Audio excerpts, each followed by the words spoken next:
क्या आप भी यही सोच रहे हैं कि जर्नी कहां से आएगी? क्या आप भी चाहते हैं कि आप जल्द से जल्द अपना टारगेट पूरा कर लें? क्या आप भी ये चाहते हैं कि आपको ऐसा कोई गुरु मंत्र मिल जाए, ऐसा कोई चमत्कार मिल जाए जो आपको जल्द से जल्द ज्वाइनिंग करने का रास्ता दिखा दे? दोस्तों नमस्कार, मेरा नाम विकास अग्रवाल है और मैं आप सबका स्वागत करता हूं अपने channel Vikas Agarwal for health में। आज के इस वीडियो में हम लेकर के आए हैं ज्वाइनिंग का एक 7 स्टेप प्रोसेस। इन स्टेप्स को फॉलो करके आप आसानी से अपने ज्वाइनिंग टारगेट को जल्द से जल्द पूरा कर सकते हैं। अगर आपने कोई एक टारगेट लिया है कि मुझे इतने दिनों के अंदर में इतनी ज्वाइनिंग करवानी ही है, तो ये वीडियो आपके लिए एक गुरु मंत्र साबित होने वाला है। इस वीडियो को अंत तक देखें और अगर आपको ये वीडियो अच्छी लगे और आप ऐसे ही और वीडियोस हमसे देखना चाहते हो तो इस चैनल को अभी के अभी सब्सक्राइब कर लें और बेल आइकन को हिट कर दें। हमारी हर वीडियो की जानकारी आपको सही समय पर मिलती रहेगी और हमें पूरा विश्वास है कि हमारी ये वीडियोस आपके बिजनेस को एक नई ऊंचाई पर ले जाने में बहुत मददगार साबित होगी। ये ज्वाइनिंग का 7 स्टेप फॉर्मूला आपको अच्छे से देखना है, लास्ट तक देखना है, आपको एक डिसीजन लेना है, एक कमिटमेंट करना है और तुरंत अपने एक्शन पे भिड़ जाना है। यकीन मानिए ये एक जादू की तरह आपकी जिंदगी में काम करेगा और ये लाखों लोगों पर टेस्टेड और आजमाया हुआ फॉर्मूला है। इसका चमत्कार हमने अपनी जिंदगी में खुद भी देख रखा है, तो मैं आपको पूरा एश्योर कर सकता हूं कि ये आपकी जिंदगी को आसान बनाने में आपकी काफी मदद करेगा। तो बिना देरी करते हुए शुरू करते हैं जल्द से जल्द ज्वाइनिंग करवाने के लिए, ज्वाइनिंग के टारगेट को पूरा करने के लिए 7 स्टेप फॉर्मूला। पहला, पर्सनालिटी डेवलपमेंट। आपको ज्वाइनिंग कराने से पहले सबसे पहले अपने ऊपर काम करना पड़ेगा।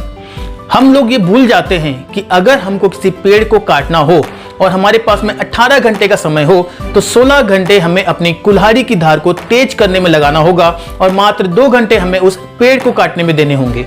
जब आप अपनी कुल्हाड़ी को धार करते हैं, आपकी कुल्हाड़ी को तेज कर लेते हैं, तब कोई भी पेड़ आसानी से कट जाता है। लेकिन अगर आपकी कुल्हाड़ी की धार ही तेज नहीं होगी तो आप 18 के 18 घंटे भी उस पेड़ को काटने में लगे रहेंगे तो भी वो पेड़ नहीं कटेगा। इसी तरीके से अगर आप अपने आप को डेवलप नहीं करेंगे, अपनी पर्सनालिटी को डेवलप नहीं करेंगे, तो किसी भी हालत में आप कितनी भी मेहनत कर लें, कितना भी हार्ड वर्क कर लें, आप किसी के पास भी जाएंगे तो आपका बोलना बहुत अच्छा रहेगा, आपका समझाना बहुत अच्छा रहेगा, आपकी कंपनी बहुत अच्छी रहेगी, लेकिन आपकी पर्सनालिटी आपका साथ नहीं देगी और सामने वाला आपको अपनी पर्सनालिटी के बेस पे ही जज कर लेगा। 70% रोल हमारी पर्सनालिटी प्ले करती है और 30% रोल हमारा बोलना प्ले करता है। इट मीन्स जब हम किसी के पास जाते हैं तो वो 70% डिसीजन पहले ही अपने माइंड में बना लेता है कि मुझे इसका ऑफर एक्सेप्ट करना है या नहीं करना है। अपनी पर्सनालिटी पे काम कीजिए। पर्सनालिटी पे काम करने के लिए मैं आपको छोटे छोटे टिप्स मैं आपको दे देता हूं। अपने आप को वेल ड्रेस्ड रखें, फॉर्मल कपड़े पहने, आपके कपड़े अच्छी तरह धुले हुए हों और प्रेस किए हुए हों। जरूरी नहीं कि आप फैंसी क्लॉथ्स पहने, आप ब्रांडेड क्लॉथ्स पहने, आप महंगे कपड़े पहने। आपके कपड़े भले ही सस्ते हों या मीडियम रेंज हो या जो भी प्राइस का आप अफोर्ड कर सकें, बट वो कपड़े आपके ड्रेस्ड अच्छे होने चाहिए। इट मीन्स वो प्रेस होने चाहिए, वो धुले हुए होने चाहिए। जब आप इन करके जा रहे हैं तो वेल टक्ड इन होने चाहिए, मीन्स अच्छी तरीके से वो दबे होने चाहिए। आपकी बेल्ट जो आप पहनते हैं वो मीडियम विड्थ की होनी चाहिए, वो ज्यादा चौड़ाई नहीं होनी चाहिए। वो ब्लैक कलर की बेल्ट हो, प्रिफरेबली कि आप ब्लैक कलर की बेल्ट ही पहने और उसका सामने में जो उसका टैग होता है वो छोटा सा होना चाहिए, ज्यादा बड़ा नहीं होना चाहिए। साथ ही में आपके जो बाल होने चाहिए वो वेल कॉम्ड होने चाहिए। अगर आप नेटवर्क मार्केटिंग में 5 लोगों का टारगेट आपने बना रखा है कि आपको आज 5 लोगों से मिलना है, आप 4 लोगों से मिल चुके हैं, 5वें के पास आप जा रहे हैं और आपको लगता है कि आपका चेहरा जो है वो उतना ग्लो नहीं कर रहा है, उस पर डर्ट जमी हुई है, तो आप अपने चेहरे को पहले वॉश कर लें, अपने चेहरे पे ग्लो लेकर के आए, अपने चेहरे पे हल्की सी मुस्कान लेकर के आए और उसके बाद उस व्यक्ति से उस बड़ी सी मुस्कान के साथ में मिलने के लिए जाएं। साथ ही में आपकी पर्सनालिटी में आपका वे ऑफ स्पीकिंग भी आता है। आपका वे ऑफ स्पीकिंग नॉलेजेबल होना चाहिए। जो आप बोल रहे हैं वो हवा की बातें नहीं होनी चाहिए। आपकी बातों में सामने वाले को नॉलेज झलकना चाहिए। नॉलेज आप तब दे पाएंगे जब आप खुद नॉलेज लेंगे। तो इसीलिए अच्छी ऑडियोज को, वीडियोस को, बुक्स को अपने जीवन का हिस्सा बना के रखिए, उन्हें सीखते रहिए, पढ़ते रहिए और आप देखेंगे कि आपका जो बात करने का तरीका है, आपका टोन है, आपकी पर्सनालिटी है, वो सामने वाले को एक अलग रूप में प्रोजेक्ट होती है और वो आपके साथ काम करने में ज्यादा इंटरेस्टेड होता है। तो पर्सनालिटी को आप 100% फिट रखिए, 100% ऑन द मार्क रखिए और देखिए ज्वाइनिंग कितनी आसानी से होती है। सेकेंड स्टेप आता है लिस्ट मेकिंग। आपकी पर्सनालिटी पे तो आप हमेशा काम करते ही जाएंगे। आपका दूसरा जो इंपॉर्टेंट स्टेप है लिस्ट मेकिंग, आपको अच्छे से बैठ करके एक शांत दिमाग से आपको उन सभी लोगों को याद करना है जिन्हें आप या तो बहुत अच्छे से जानते हैं या फिर जिनसे आपकी एक वार्म फ्रेंडशिप है या फिर जिन्हें आप बहुत कम जानते हैं। इसके लिए हमारा तरीका होता है कि हम एक लिस्ट बनाएं जिसे हॉट, वार्म और कोल्ड 3 कैटेगरी में हम डिवाइड करें। हॉट लिस्ट में वो आएंगे जो आपके बहुत करीबी हैं, जिनसे आपका लगभग रोज मिलना जुलना होता है या फिर बहुत ज्यादा मिलना जुलना होता है। वार्म लिस्ट में आपके वो दोस्त आएंगे, सहपाठी आएंगे, आपके कलीग्स आएंगे, आपके साथ काम करने वाले आएंगे जिनसे आपका ज्यादा मिलना जुलना तो नहीं होता है या फिर वर्क प्लेस में मिलना होता है या कभी कभार मिलना होता है। और कोल्ड लिस्ट में वो आएंगे जिनसे आपकी बातचीत कभी कभार ही होती है या फिर ऐसे लोग जिनसे आपकी बातचीत शायद एक बार ही हुई होगी या फिर ऐसे लोग जिनसे आपकी बात भी नहीं हुई होगी लेकिन आप बाय फेस एक दूसरे को जानते होंगे, जैसे कि आपको फेसबुक में आजकल ऑनलाइन फ्रेंड्स के रूप में मिलते हैं। आपके फेसबुक में अगर 5000 लोगों की लिस्ट है तो अगर आप एनालाइज करेंगे, आप बैठ करके सोचेंगे तो उनमें से 4500 लोग ऐसे होते हैं जिनको आप जानते ही नहीं हैं। तो ऑनलाइन मार्केट का ये एग्जाम्पल है कि आप कोल्ड लिस्ट कैसे तैयार कर सकते हैं, किन लोगों को अपनी लिस्ट में शामिल कर सकते हैं।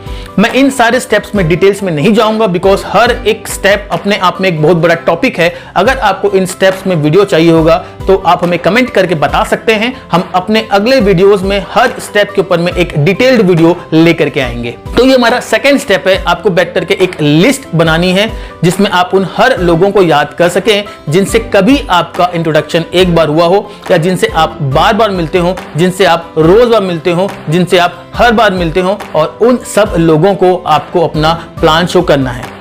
आपको ये नहीं सोचना है कि कौन आपके बिजनेस में आएगा, कौन नहीं आएगा, आपको ये नहीं मालूम है। आप पहले से प्रेडिक्शन लगाना बंद कीजिए।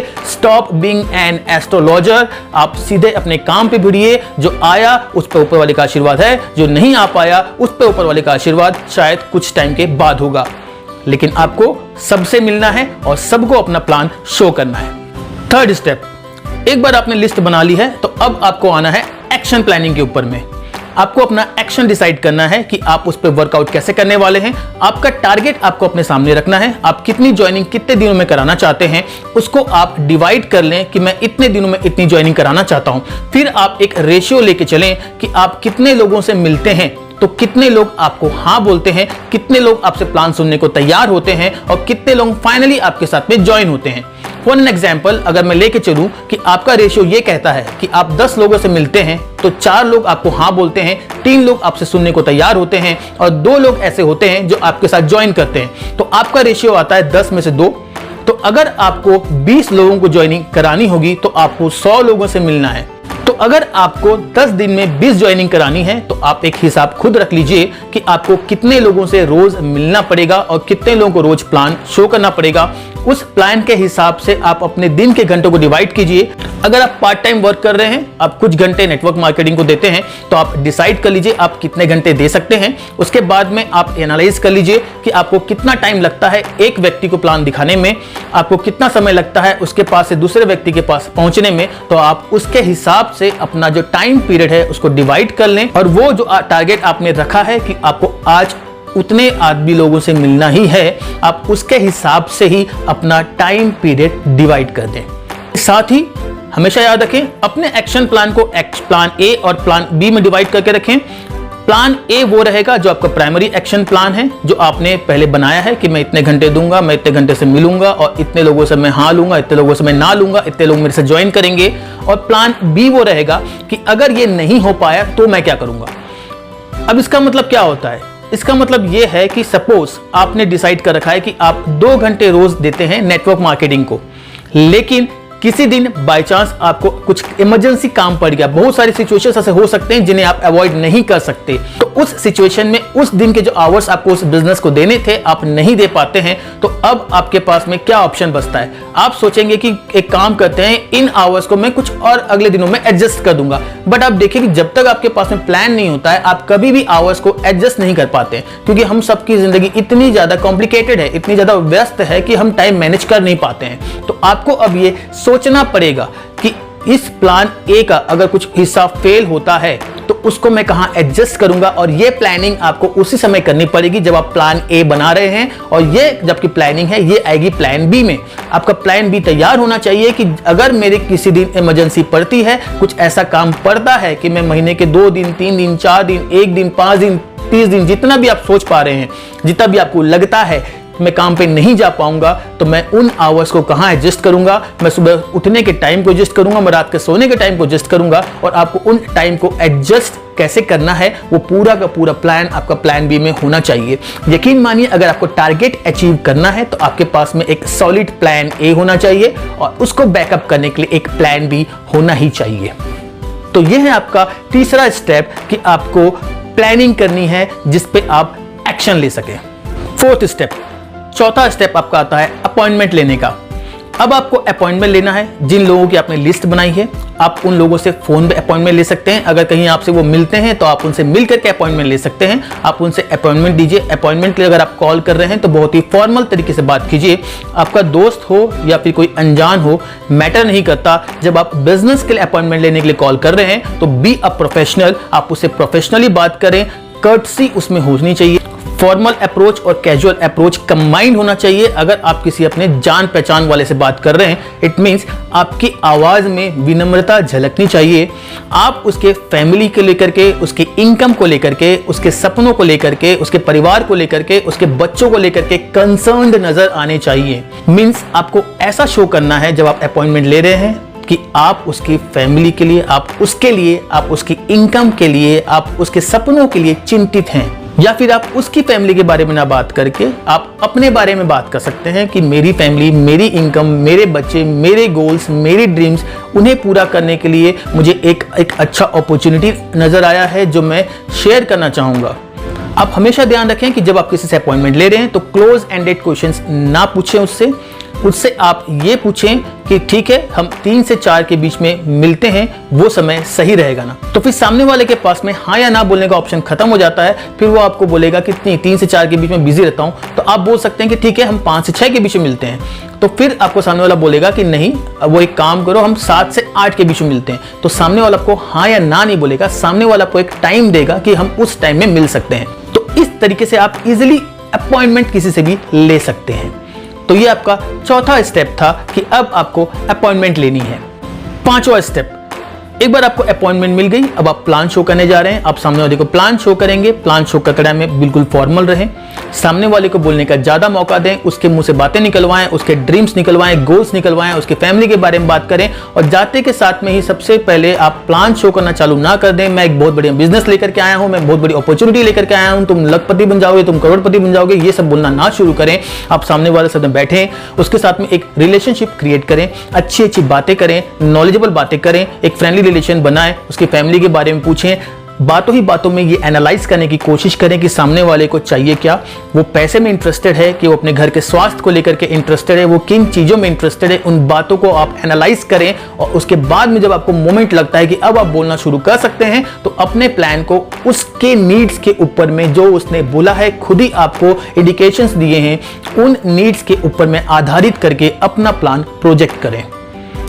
इस तरीके से अगर आप प्लान शो करेंगे तो सामने वाला आपसे सुनने में इंटरेस्टेड रहेगा, आपसे बात करने में इंटरेस्टेड रहेगा। अगर आप किसी को प्लान दिखाने जा रहे हैं जिसके पास में ऑलरेडी पैसा है, या फिर कोई ऐसा भी हो सकता है जिसके पास पैसा ना भी हो लेकिन वो पैसे में ज्यादा इंटरेस्टेड ना हो, ऐसे बहुत से लोग होते हैं जो एक सिंपल लाइफ जीने में विश्वास रखते हैं। तो आपको उसकी बातों से ये ढूंढना पड़ेगा कि वो किन चीजों में इंटरेस्टेड है। अगर वो पैसे में इंटरेस्टेड नहीं है, आप उसे लाखों करोड़ों के सपने दिखा रहे हैं, तो वो आपके साथ ज्वाइन नहीं करेगा। फिर आकर के आप अपने अपलाइन से बोलेंगे कि मैंने प्लान अच्छा दिखाया, मैं कपड़े अच्छे पहन के गया था, मैंने ड्रेस अच्छा लिया था, मैंने उनको सब चीज अच्छा किया, लेकिन फिर भी वो ज्वाइन नहीं हो रहा है, उसका मैं क्या करूं। आपका क्या करना है ये आपको सोचना पड़ेगा, बिकॉज आप किसी और को तो बदल नहीं सकते, आप सिर्फ अपने आप को बदल सकते हैं। तो अगर दुनिया बदलनी है तो सबसे पहले अपने आप को बदलिए। आप बात करने का तरीका चेंज कीजिए, प्लान शो करने का तरीका चेंज कीजिए, और उसके बाद देखिए सामने वाला कितना इजीली आपके साथ में काम करने में इंटरेस्टेड होता है। तो ये आपका 5वां स्टेप था, शो द प्लान। 6वां स्टेप, 6th स्टेप, अब आपको फॉलो अप का एक रूटीन बनाना है। आपको सामने वाले से एक प्रॉपरली टाइम पे, एक प्रॉपर गेस्चर के साथ में, एक प्रॉपर आपको विनम्रता के साथ में उसको फॉलो अप करना है। उससे आप टाइम टू टाइम बात करते रहिए, उससे पूछते रहिए, उसका हालचाल पूछते रहिए, घर वालों का हालचाल पूछते रहिए और उसके बाद अपने बिजनेस के बारे में उसने क्या सोचा है वो भी पूछते रहिए। आपकी बातों में विनम्रता दिखनी चाहिए। ऐसा ना हो कि किसी को आप 5 बार 7 बार फॉलो अप कर चुके हैं तो आपकी आवाज़ में फ्रस्ट्रेशन नजर आना स्टार्ट हो जाए कि आप उससे फ़ोन कर रहे हैं और आप चिढ़ रहे हैं और उससे बोल रहे हैं मैं इतनी पूछ चुका हूं, तुम बता नहीं रहे हो, तुम क्या करना चाहते हो, बताओ करना है कि नहीं करना है। ये आपको तरीका नहीं आजमाना है। ये तरीका हम हर किसी के साथ होता है, बिकॉज हम लोग बहुत जल्दी फ्रस्ट्रेट हो जाते हैं। हम ह्यूमन्स हैं, ये हमारी साइकोलॉजी है, हम इसको अवॉइड नहीं कर पाते हैं। बट यही आपका आएगा जब मैं पर्सनालिटी डेवलपमेंट की बात कर रहा था। पर्सनालिटी डेवलपमेंट में जब आप बुक्स को रीड करते हैं, आप वीडियोज़ देखते हैं, आप एजुकेशन लेते हैं, तो आप इन चीज़ों को सीखते हैं कि कैसे हम इन सिचुएशंस को हैंडल करें और कैसे अपने आप को कंपोज रख सकें, हम अपने आप को एकजुट रख सकें जब ऐसी सिचुएशंस हमारे सामने में आए। तो आपको ये ध्यान रखना है कि आपके फॉलोअप में फ्रस्ट्रेशन नहीं दिखना चाहिए। आपके फॉलोअप में हमेशा उसकी ही केयर दिखनी चाहिए कि वो बहुत कुछ मिस कर जाएगा, उसकी फैमिली बहुत कुछ मिस कर जाएगी और जो आपके साथ में हुआ, आपकी फैमिली के साथ में हुआ, आप नहीं चाहते कि उसके साथ में भी हो। आपको फॉलो अप इतना प्यार भरा और इतना विनम्रता से भरा हुआ रखना जरूरी है। तो एक इफेक्टिव फॉलो अप ज्वाइनिंग का बहुत बड़ा स्टेप होता है। अगर आपने ढंग से फॉलो अप कर लिया तो एक ना बोलने वाला भी आपको हाँ बोल जाता है। अब ज्वाइनिंग के टारगेट्स को पूरा करने का हमारा 7th स्टेप आता है, जो होने के लिए तो 7th स्टेप है, लेकिन देखा जाए तो हमारी पूरी प्रोसेस का ये सबसे इंपॉर्टेंट स्टेप है और वो होता है एक्शन का एनालिसिस करना। आपको अपने एक्शन को एनालाइज करना है, उसको डायरी में नोट डाउन करना है। आपको अपने एक्शन को 3 पार्ट में डिवाइड करना है, डेली, वीकली एंड मंथली। आपको रोज अपने काम से आने के बाद में रात को सोने से पहले आपको अपने डायरी में नोट करना है कि आज आपने क्या टारगेट लिया था, कितने लोगों से आप मिलना चाहते थे, कितने लोगों से आप मिल पाए, कितने लोगों को आपने ज्वाइनिंग कराया है। उसके बाद में आप उसको एनालिसिस कीजिए कि जितने लोगों का टारगेट आपने मॉर्निंग में लिया था, क्या वो टारगेट पूरा हुआ। अगर वो टारगेट पूरा नहीं होता है तो वहां जो कमी रह गई है, उस कमी को आप पूरा कैसे करेंगे वो आप तुरंत अपने प्लान बी में जोड़ दीजिए। प्लान बी मैंने इसलिए बनाने बोला था आपको क्योंकि प्लान ए के साथ साथ में प्लान बी चलता है। जो कमियां, जो फेलियर्स आपके प्लान ए में आती हैं, उनको आपको ठीक कैसे करना है प्लान बी में साथ के साथ चलते जाता है। मीन्स गलतियां यहाँ होती जाती हैं, कमियां यहाँ होती जाती हैं, उनको पूरे करने के तरीके आप साथ ही साथ में दूसरे पन्ने में बनाते जाते हैं। तो आपको रोज एनालाइज करना है कि आपने कितने लोगों का टारगेट लिया था, कितने लोगों से आप मिल पाए, कितने लोगों से आप नहीं मिल पाए और क्यों नहीं मिल पाए। आपको सारे रीजंस देखने हैं। फिर आपको ये कोशिश करनी है, प्लान बी बनाने के बाद में ये कोशिश करनी है कि अगले दिन से वो चीजें रिपीट ना हो। आप कोशिश करें कि अगर आपका 40 मिनट्स का टाइम, 45 मिनट्स का टाइम जा रहा है किसी के पास में, अगर उसको आप रिड्यूस कर सकते हैं, 30 मिनट से 25 मिनट्स में ला सकते हैं, जिससे आपके फ्रेम के अंदर में वो फिट हो जाए सारे अपॉइंटमेंट्स, तो आप वो करने की कोशिश कीजिए। या तो फिर अपना टाइम आप कैसे और एडजस्ट कर सकते हैं, वो प्लान बी में आप उसको सेट कीजिए और उसके साथ में आप अपने कमिटमेंट में, अपने एक्शन में उसको लगा दीजिए। तो आपको एनालिसिस करना है डेली बेसिस पे, फिर आपको वीकली बेसिस में भी एनालिसिस करना है कितने लोगों का ज्वाइनिंग का आपका टारगेट था हफ्ते में, कितने लोगों का आप करा पाए, कितने लोगों से आपको मिलने का टारगेट था। ये सारी चीजें आपको डेली बेसिस भी करनी है, मंथली बेसिस भी करनी है, वीकली बेसिस भी करनी है। आप देखिए, अगर आप इन सारे स्टेप्स को अपनाते हैं तो आपका जो ज्वाइनिंग का टारगेट है वो आपके जो डिसाइडेड डेट है उससे पहले ही हो जाएगा। ये 7 स्टेप्स जो आज मैं आपके लिए लेकर के आया हूं, ये आपके ज्वाइनिंग के टारगेट को पूरा करने में आपके लिए काफी हेल्पफुल साबित होंगे, काफी मददगार साबित होंगे। जैसा कि मैंने कहा कि इन सारे स्टेप्स में हर एक स्टेप के ऊपर में एक डिटेल्ड वीडियो बन सकती है, तो हम हर स्टेप को शॉर्ट में करके इस वीडियो में लेकर के आए हैं ताकि आपके सामने में एक वीडियो ऐसा हो जो आपको शॉर्ट में सारी इंफॉर्मेशन दे सके। अगर आपको इन स्टेप्स के ऊपर में डिटेल्ड वीडियो चाहिए होगी तो आप कमेंट्स में हमें बता सकते हैं और हम अपनी तरफ से कोशिश कर ही रहे हैं कि हम जितना डिटेल्स में हो सके हम उतनी डिटेल्स में हर स्टेप को आपके सामने में लेकर के आएँ। तो उम्मीद करता हूं कि अगर आप कोई टारगेट लेके चल रहे हैं तो हमारी इस वीडियो के थ्रू आपको हेल्प हो पाएगी और ये 7 स्टेप ऐसे हैं जो आपकी ज्वाइनिंग के टारगेट को विद इन द डेट या बिफोर द डेट पूरा कर देंगे। आपको आफ्टर द डेट सोचना नहीं पड़ेगा। आपको ये नहीं सोचना पड़ेगा कि अब सिर्फ 2 दिन बचे हैं और जितनी मुझे ज्वाइनिंग करानी चाहिए थी उससे मेरे पास में इतनी ज्वाइनिंग्स कम पड़ रही है, अब मेरे पास में टाइम भी नहीं है, तो अब मैं ज्वाइनिंग कैसे कराऊं। बट आपको एक ही चीज करनी पड़ेगी कि जब आप इन 7 स्टेप्स को नोट डाउन कर रहे हैं तो आपने अगर इन पे फॉलो करना शुरू किया है तो आपका कमिटमेंट होना चाहिए कि दुनिया इधर से उधर हो जाए लेकिन मैं इन स्टेप्स को फॉलो करूंगा ही। अगर मैंने कहा है कि मैं प्लान ए और प्लान बी बनाऊंगा और मैं उन दोनों प्लान पे काम करूंगा तो मैं करूंगा ही। यकीन मानिए, इंसान जो चाहे वो अचीव कर सकता है और ये हमारे जो इतिहासकार हैं, जिन्होंने इतिहास रचा है, उन्होंने ये साबित किया है और आप भी ये अचीव कर सकते हैं। मैं आप सभी लोगों को बधाई देता हूं, शुभकामनाएं देता हूं जो इस वीडियो को देख रहे हैं, क्योंकि मुझे पूरा यकीन है कि इस वीडियो को जिसने अंत तक देखा है उसका इस महीने का ज्वाइनिंग का टारगेट पूरा हो जाएगा किसी भी हालत में, और वो प्राउडली बोल सकता है कि हाँ, मैं एक सफल नेटवर्कर हूं, मैं वो कर सकता हूं जो मैं सोच सकता हूं, मैं वो अचीव कर सकता हूं जो मैं सपने देख सकता हूं। और हमारी इन्हीं शुभकामनाओं के साथ में कि आप वो सब पा सकें जिंदगी में जो आप पाना चाहते हैं, आपका परिवार वो जिंदगी जी सके जो आप उन्हें देना चाहते हैं।